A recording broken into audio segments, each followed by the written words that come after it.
Hello, ladies and gentlemen, boys and girls. I just received this here book from a friend, Janie, and I am a lover and believer of unicorns. And I just received this book from her as a gift, and I want to read it to you all. So I'm going to have a series that will continue throughout this book that I can read it to y'all so y'all don't have to purchase the book to know it. I won't keep you more than 30 minutes in reading, but I love this book so much. I love the fantasy and the belief of unicorns, and this proves it because it's an official handbook, the Magical Unicorn Society. Excuse me. It is written by Selwyn E. Phipps, illustrated by Harry and Zana Goldhawk, with additional illustrations by Helen Dardick. And there's the contents of the book. And then here it says about the author. I'm going to tell you about the author first. Greetings. My name is Selwyn E. Phipps. I am the current president of the Magical Unicorn Society. My friends call me Selwyn, and so should you. If you have picked up this book, I am guessing you are a fan of unicorns, and if this is the case, I think we shall get on tremendously well. Before we begin, let me tell you something about myself. I first became interested in unicorns as a boy. My mother was a keen explorer who traveled the world to discover all she could about these magical creatures. When I was little, she would sit me down by the fire on cold evenings and tell me spellbinding tales of her journeys. I dreamed that one day I would follow in her footsteps. Some years later, my dream came true when I landed a job as a fact finder for the Magical Unicorn Society. I embarked on many daring expeditions, climbed mountains, crossing deserts, and navigating swamps just to catch a glimpse of a mountain jewel unicorn or a desert flame. During my career, I have been fortunate enough to encounter creatures from each of the 7 unicorn families that exist in the world today. As the 101st president of the society, and with my adventuring days behind me, I am ready to pass on the tales I have heard and the experience I have enjoyed. So I would suggest you make yourself comfortable because there's a lot to discover and learn. If you believe in unicorns, that is. And it is signed by Selwyn, the 101st president of the Magical Unicorn Society. Now, this says, what is the Magical Unicorn Society? The Magical Unicorn Society unites people across the globe who love unicorns. The job of the men and women of the society is to document everything they know about these unique creatures and protect them whenever they are in need. We track unicorns in their natural habitats, document our encounters with them, study their ways, and record the stories that surround them. So, if you want to find out everything there is to know about unicorns, you've come to the right place. Okay, we know nearly everything, mustn't boast. The society has branches all over the world, from Paris to Madrid, Hong Kong to Tokyo, and New York to Buenos Aires. My local branch is in a snug little place called Silver Square, an old building nestled among the cozy Victorian terraces of South London. It is for now the headquarters of the whole organization. However, the headquarters have been in many different locations around the world during the Society's long history. Silver Square houses the Society's great library, which contains all the knowledge handed down over the centuries by our intrepid and dedicated members. The earliest documents in the library date back to ancient Egyptian times. The pharaohs of the day wanted to know more about the desert flame unicorns that they saw trekking across the Sahara. They sent warriors to capture the unicorns and tame them. But of course, this was foolish. Unicorns cannot be tamed. Luckily, the pharaohs also tasked their brightest scholars with understanding these mystical creatures from a distance. The papyrus scrolls on which they recorded their findings are stored safely in the library to this day. Over the years, many different people have come into contact with unicorns. A fearless Viking queen known as Thora the Brave formed a special bond with a wounded ice wanderer as she came across in the snowy westlands of the north. She lost 3 fingers to frostbite on that fateful trip, but nevertheless wrote down all she discovered about these solitary creatures. Then there was the young king named Dagobert, who lived in medieval France, who once encountered a beautiful woodland flower traveling through the kingdom. Unfortunately for the arrogant, vain Dagobert, the encounter didn't go quite as he'd hoped, but it wasn't until the 16th century in Renaissance Italy that the magical unicorn was officially formed by Luca di Bosca and Alessandria Massima. And together they wrote and illustrated the first encyclopedia dedicated entirely to unicorns. So you see, we have had we have had many illustrations and noble members in our ranks over the centuries, as well as countless brave and fearless explorers. Today's members are dedicated to the same task as their predecessors. As a society, we've never been stronger, but we can always do more. That's why we are telling our story now, in the hopes that we may inspire a new generation of people to respect and protect unicorns for decades to come. Let's get lost in the land of unicorns and look at these unicorns. Look at the colors of them. They're beautiful. They're just beautiful. And they're so graceful. Discovering unicorns. For as long as there have been humans, there have been unicorns too. In fact, unicorns lived here on Earth eons before we did. The gold unicorn and the silver unicorn are believed to have been the first of their kind. They existed back when the world was young and magical creatures were as common as clouds in the sky. All sorts of enchanted beings lived on Earth at this time, from fleet footed fairies to colonies of mischievous nymphs and ice breathing dragons that could freeze anything in their path, unlike the gold unicorn and the silver unicorn. Many of these magical creatures still exist today, if you know where to find them.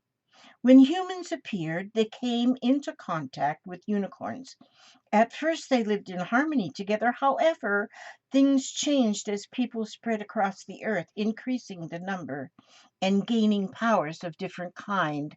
Mechanical, electrical, industrial humans came to rely on modern technology, and fewer people remembered the old magic. As the world grew busier and noisier, unicorns also became shyer creatures. They retreated to the highest mountains and deep into the thickest woods, where they used to imitate knowledge of the landscape and highly developed camouflage to hide themselves. Over the decades, their magical powers evolved and became more specialized.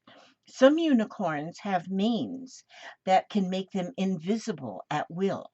This allows them to roam unseen and without fear of harm. Others can fly, and anyone who tries to sneak up on them will find that they can disappear in the blink of an eye. Because they are so hard to find, many people believe unicorns only exist in fairy tales. But we at the Society know that unicorns are real. There are several types in the world today: mountain jewels, water moons, woodland flowers, desert flames, ice wanderers, storm chasers, and shadow knights.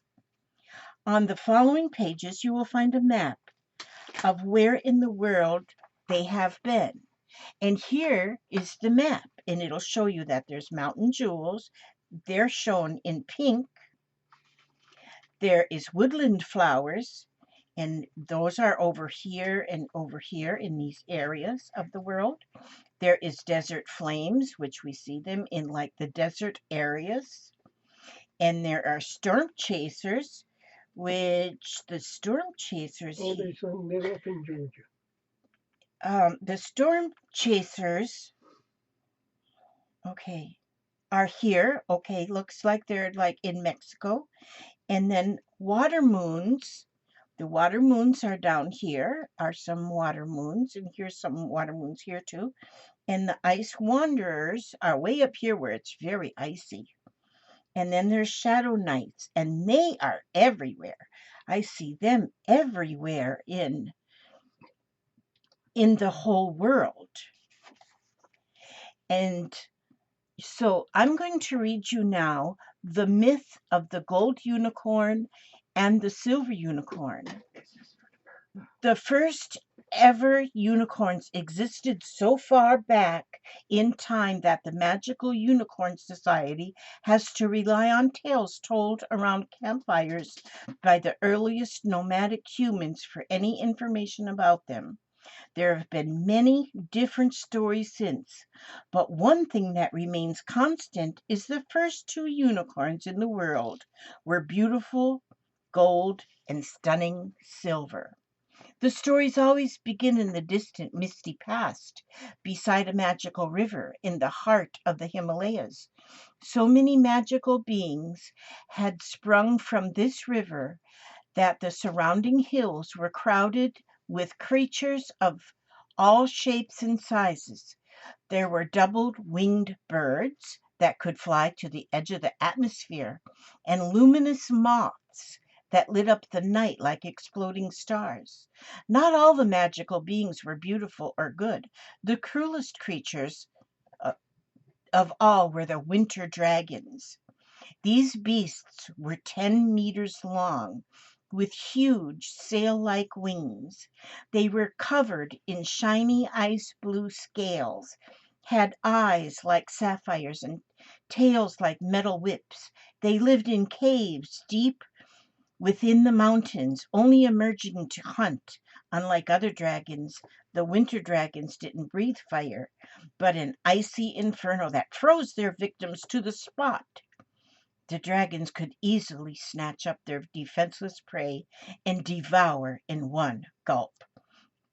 The dragons were a deadly menace for all the creatures that lived in the meadows beneath the mountains. They were regularly attacked by the dragons and lived in fear. For a pair of horses who grazed there, a chance encounter with a winter dragon would change their lives in an unexpected way. One evening, two horses were nibbling on the lush grass and berries growing in the meadow. The sun was beginning to dip toward the horizon, and the air glowed purple and gold. Suddenly, out of this beautiful sky, a nightmarish dragon reared into view. The tiny brown female horse and the snowy gray male turned to run as the water dragon swooped down for the kill. The scaly monster blasted the landscape with its icy breath, leaving trees and shrubs encased in thick frost. The horses whinnied in fear, kicked up their hooves, and galloped desperately toward the mountains. Despite being treacherous territory for horses, it was their only hope for escape. As the horses climbed, the air grew bitterly cold, and their hooves slipped on the rocks. The tawny brown horse spotted a rocky outcrop and darted toward it. The silver gray horse followed, and together they huddled underneath it, shielded by the rock. They were protected, but completely trapped. The winter dragon blasted the horses, freezing their tails, but the huge claws couldn't get hold of them. The winged beasts roared and lurched skyward once more. The horses seized their chance and galloped as fast as they could along the mountain pass toward a raging waterfall where the River's magic was the strongest. The roar of the falls was immense, and a thick mist swirled and frothed around the cliffside. The horses realized that to get to the other side of the pass, they would have no option but to plunge through the cascading waters. But they need not have been afraid. The river never harmed an animal with a good heart or one in need, and no animals had ever been in greater need than they. As the sun touched the horizon, which is partially magical time of day, the excuse me, as the sun touched the horizon, which is a particularly magical time of day, the horses charged through the waterfall inside the thrashing falls. Neither horse could see a thing. All they could do was keep going. Then something magical happened. The last ray of sunshine bounced off the waterfall, and a transformation occurred.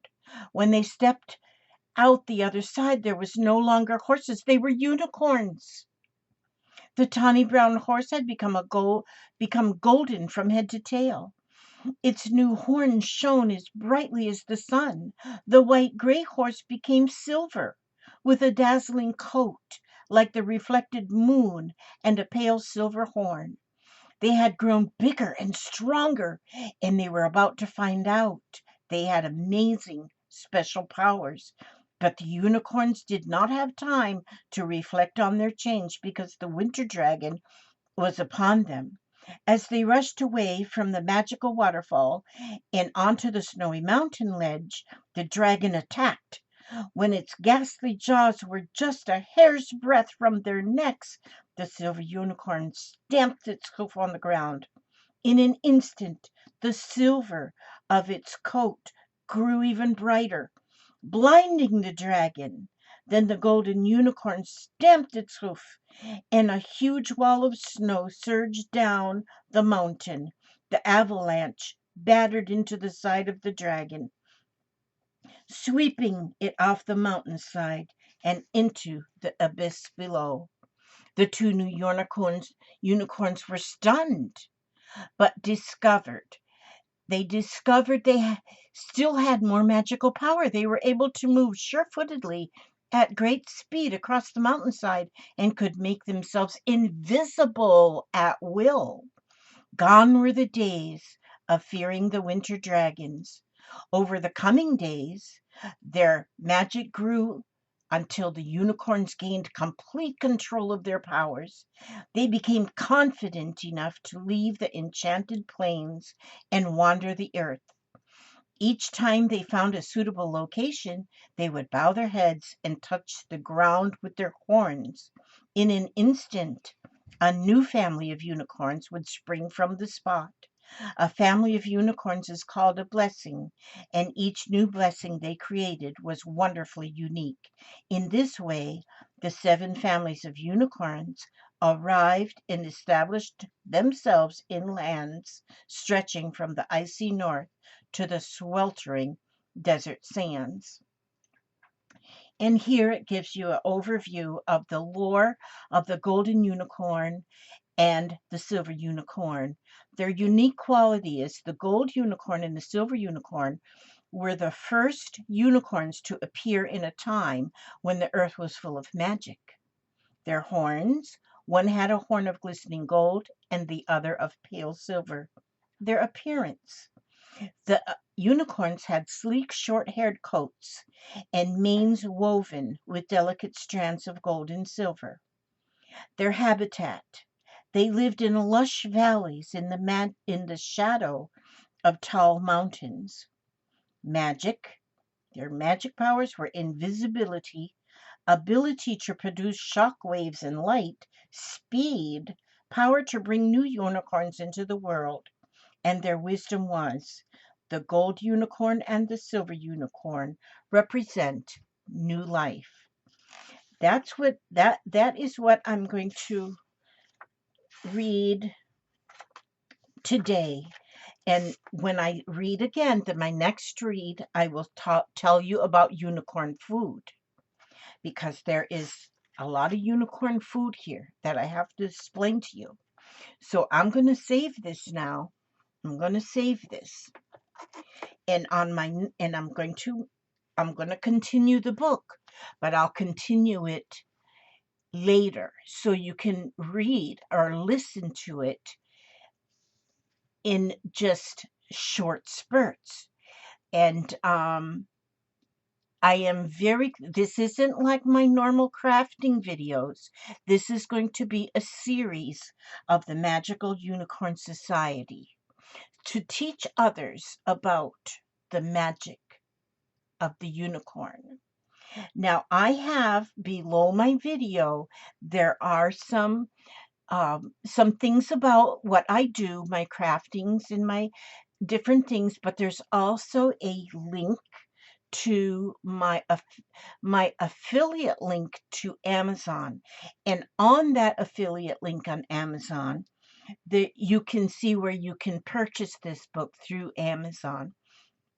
And because you might want to purchase it for yourself so that you also will have the official handbook, but you don't have to, because I'm going to be reading the entire thing to you. So this is just part 1 of all the parts until I get to the very end. And when I say the end, you will know that I am done and you know everything about the Magical Unicorn Society.